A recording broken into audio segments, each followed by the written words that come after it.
in Paris to talk to Italian model and actress Monica Bellucci. She has starred in independent French films such as L'Appartement and Irreversible, to Hollywood blockbusters, The Matrix Revolutions and The Sorcerer's Apprentice. We talked to her about cinema, acting, motherhood, and being married to French superstar Vincent Cassel.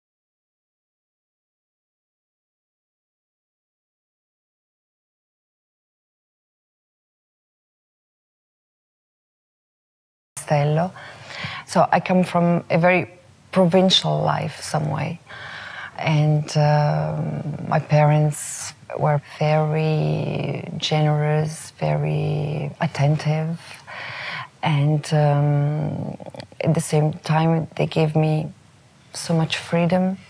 My parents often took me to cinema and to see movies, and with them, I had the chance to see all the beautiful old Italian movies, and I had the chance to discover all those incredible directors like Fellini, Rossellini, Visconti, De Sica, Antonioni, and of course all their leading ladies like Claudia Cardinale, Sofia Loren, Gina Lollobrigida, Anna Magnani.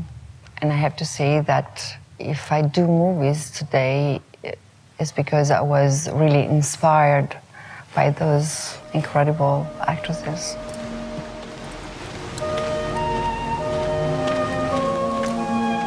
Che sigarette volete? Lascia Daniels.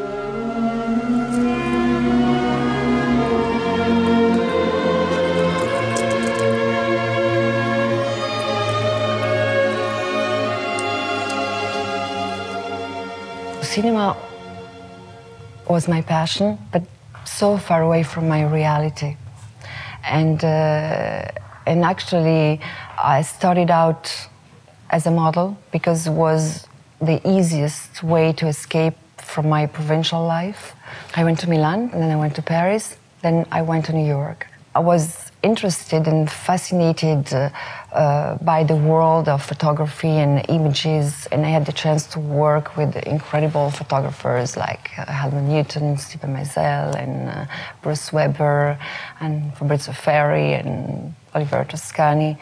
And through pictures, I had the chance to get into movie business, which I really wanted to do. I want to see what you see. I want to love what you love. Take me away from all this death. Monica's first big movie break came in 1992 when she caught the eye of American heavyweight director Francis Ford Coppola. It was funny because Francis Ford Coppola saw my pictures in a magazine. He wanted to meet me, and I did this little tiny moment in Dracula. And it was a little moment, but even if I was there for a few seconds, I get smitten. And actually after that, I started acting lessons, and I worked, of course, even on languages, because like that I had the chance to work in different countries, because Italian movies, they're not anymore today like used to be, and it's very difficult to become international through Italian movies. Monica's next big break was in BAFTA award-winning French film L'Appartement. Playing the role of Lisa earned Monica her acting accolades and a César nomination in the Most Promising Young Actress category. It was also where she met her future husband, French actor Vincent Cassel. I did an audition for L'Appartement. It was a small, nice French movie, and actually during the audition I met Vincent. my husband. But he was a bit pretentious, but very charming. And maybe I was attracted right away, but just I don't think that I really realized that at the time, you know, but now. Monica Bellucci and Vincent Cassel are without doubt one of the film world's most glamorous couples gracing the red carpet today. They also have 2 daughters and have starred side by side in 4 films to date. We've been together for 14 years now, and we've done a few movies together.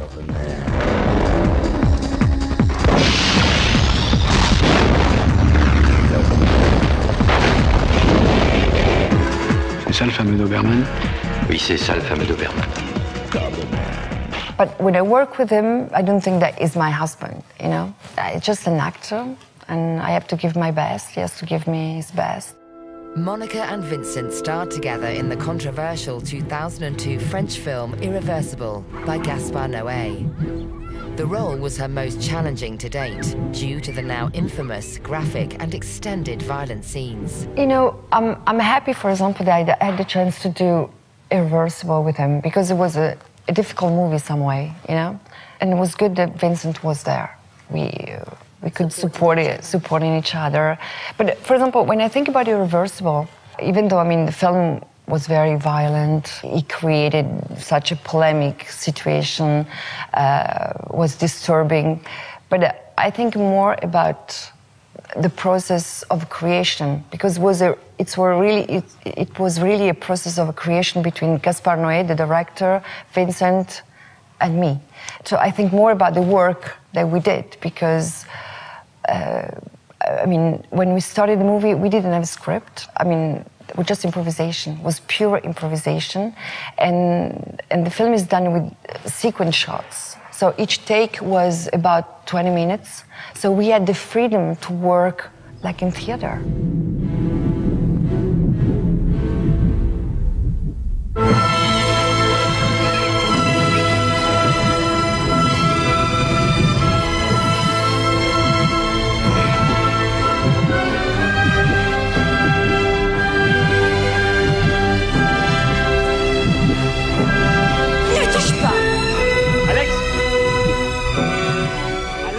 When I did the rape scene, he wasn't there, and actually was easier that way. You know, it's just a process of acting. But at the same time, what I like about our job is that, of course, there is a part that is technical, but what I like is when I don't know what I'm going to do 3 seconds before the take, you know? Mm-hmm. And I think it's the most interesting part of our work. And it's true that the film is very violent. The first 20 minutes are really violent. And then the film becomes very poetic, very beautiful. And today is I mean, Irreversible is a reference. It becomes really a cult movie. When Irreversible premiered at Cannes in 2002, the audience was shocked at the violent subject matter, with some viewers protesting with their feet and walking out. Monica was also told that she would not work again after this movie. However, this was far from the case. Instead, it revealed Monica as a brave and risk-taking actress who was in control of her own acting career. Also, we didn't realize that could become so international. And because, of course, the film went to Cannes, and through Cannes, you know, was a mix of scandal, curiosity, people hated, people loved it. And today is there, and I'm very happy that I had the chance to do this movie. So when I think about Irreversible, you know, it was just a really beautiful present for me as an actor. In 2004, Monica starred in another controversial film, playing Mary Magdalene in Mel Gibson's The Passion of the Christ. I actually had no idea that the film could become so controversial and so successful at the same time. And I remember that Mel Gibson was in Italy, he was preparing the movie, and I really wanted to meet him, and I wanted to play Mary Magdalene. So we met, I did the movie, and I think that Mel Gibson as director is a really, really talented director, and I worked really well with him, and this film became, you know, something incredible. you know, maybe, I don't know why I'm always in those kind of movies, very violent and controversial. Maybe because I like the dark sides of humanity, and maybe that's why I do movies, because through my work I have the chance to discover our dark side. Monica explores her dark side again, playing the romantic and sultry femme fatale character Manouche in Alain Corneau's Le Deuxième Souffle. The concept of femme fatale, it means dangerous, dangerous and unpredictable. But even though a woman is dangerous and unpredictable, it becomes irresistible. J'étais reçue, il fallait voir comment, aux petits soins, avec un brin de gringue par-dessus le marché. Il m'a dit que je pouvais me déplacer à ma guise, etc., etc. Liberté complète. Je vois le genre. Il faut jouer avec ses cartes. On truande depuis qu'on est gosse. Ça n'arrive pas à te faire prendre les larges, c'est la fin du monde. En tout cas, je ne retourne pas là-bas.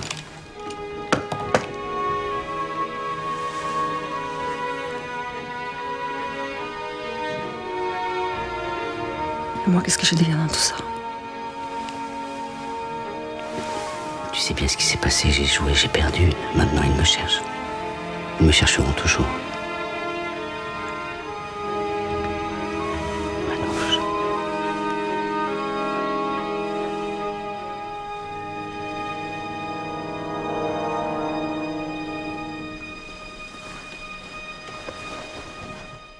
I think that French cinema has its femme fatale. If you think about Catherine Deneuve, Brigitte Bardot, Simon Signoret, Jean Moreau, and Alain Corneau gave me the chance to play Manouche, and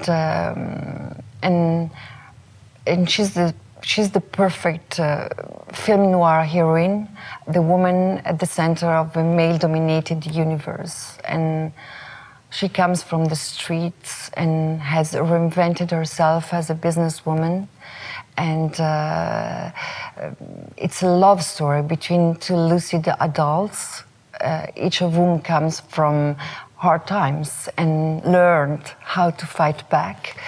And I want this character, for this character, I wanted to be blonde because at that time, the ideal of female beauty was blonde and with curvy figure, but her black roots betray the image she has constructed to save herself from the streets, and I had so much fun to play this, you know, dark lady some way. Mais il faudrait une petite maison indépendante. C'est pour cacher Gustave Menda. Pour son passeport, je m'en occupe. Les amis lui demandent s'il veut toucher 100 millions avant de quitter le pays. Comment tu fais? La chance. Il est riche maintenant. Il est seul, tout y arriver. Guy ne va pas supporter que les gens les croient capables de ça. And I think the French cinema really was important to build a part of my career. I was in love already with French movies when I came to France, and I knew so much already about, you know, all the French movies. I was in love with the French actresses, and so actually I was very lucky because I came to Paris and I had the chance to get in touch with the French cinema, and I was accepted like if I was French. And today, even though when I speak French I have a little tiny accent, but you know, I work like if I'm French, and this is so incredible to come in a country that is not yours, and you are loved, you are accepted. So, you know, French cinema really gave me so much. Italian-born Monica has acted in over 15 French movies to date and has been taken to heart by the nation. Working so regularly in France and being part of one of the world's thriving film industries has enabled her to have a wider-reaching international career. Her success in France has enabled appearances alongside some of the greats of French cinema, such as Gérard Depardieu, Catherine Deneuve, and Daniel Auteuil. Je vais t'effleurer, moi, tu vas voir. As a true sign of acceptance, Monica was invited to join the official jury of the Cannes Film Festival, alongside the likes of Samuel L. Jackson, Helena Bonham Carter, Tim Roth, and the president, Wong Kar-wai. With a hotly disputed competition and the added responsibility of helping choose the much-coveted Palme d'Or, it proved to be a challenging experience. It was in 2006, and Wong Kar-wai was the president at the time, and I mean, it's so much work because you have to watch like 3 films a day, but at the same time, it was such a strong experience. And I don't know if it's something that I'm going to do again, because I don't like to give votes, you know? So it doesn't mean that I'm right or you're wrong, it's just that we have different tastes. So I prefer to make movies, and that's it. No, I don't like to, you know, to give, I don't like when my opinion becomes so important. In 2009, Monica teamed up with French star Sophie Marceau in Marina de Van's Don't Look Back. Actually, I wanted to do this movie because I really respect Marina de Van, the director. She's a young and talented director. And was really interesting to work with Sophie Marceau. I really respect her as a woman, as an actress, and really there was a beautiful chemistry between us. And I think that this chemistry really created the magic of the movie. And it was beautiful to go to Cannes together and present the film over there. And so it was really, really beautiful experience, this movie. Salve, ci conosciamo? Chi sei?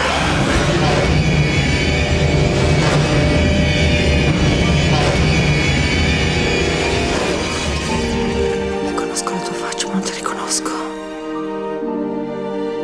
Even today, even though my French is very good, when I make a French movie, I prefer to work with a dialogue coach before.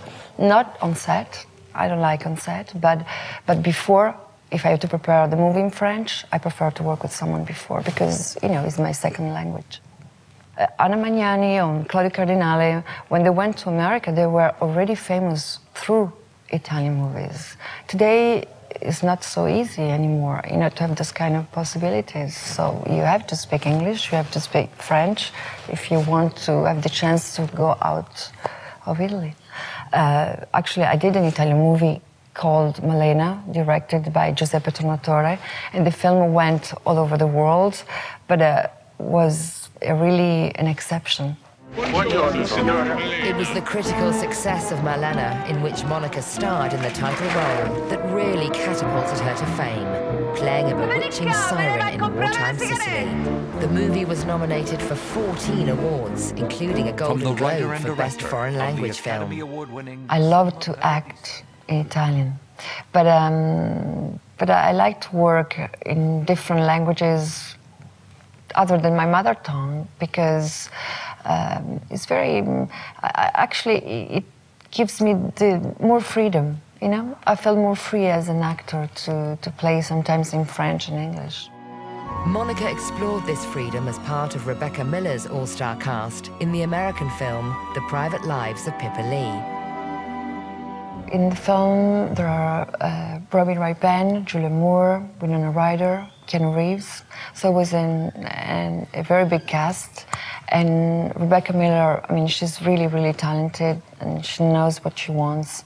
And it was a really beautiful experience to be in this movie. And I like to work with women, you know? I don't have so many possibilities because most of the time I work with male directors. So, and I like the complicity and the intimacy between women on set. I think that between women you get straight to the point, easier sometimes. Monica's versatile talent led her again to Hollywood, where she would star alongside Nicolas Cage on Jerry Bruckheimer's summer blockbuster, The Sorcerer's Apprentice. You know, I know that when I do European movies, films have a small budget. When I work in American movies, there are big budget movies. But for me, as long as the director has a vision, and for me this is the most important thing. Then if it's a big budget movie or a small budget movie, it really doesn't matter. which is important is, you know, what's happening when I'm in front of the camera. I had lost the one woman I have ever loved, trapped in a prison called the Grimhold by a whore bath. The film is produced by Jerry Bruckheimer and Walt Disney. And actually, I play Veronica, the long-lost love of Balthazar, played by Nicolas Cage. And there is a moment in the film where Veronica is possessed by the evil sorceress Morgana. So I had the chance to play a double personality. That's why I said yes to this movie. And also because, you know, it gives me the chance to make a film that my child can watch. Monica Bellucci is unfazed at the prospect of appearing in mature acting roles. Unlike many big Hollywood stars, she takes the aging process all within her stride. I think that in Europe, we don't have so much pressure about youth as in USA. We have all those actresses like Catherine Deneuve or Nathalie Baye, Isabelle Huppert, Charlotte Rampling.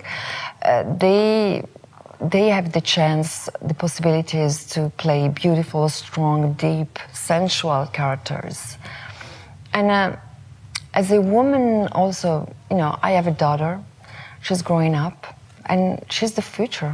I'm already the past, and I'm okay with that. I think it's the natural process of life. I feel much more strong and complete today than when I was 20. Repeatedly elected the most beautiful woman in the world by TV shows and magazines alike, Monica is clearly leaving a lasting impression on all who lay eyes on her. Director Terry Gilliam has said that Monica has the power to light up a screen and elevate a film into another realm.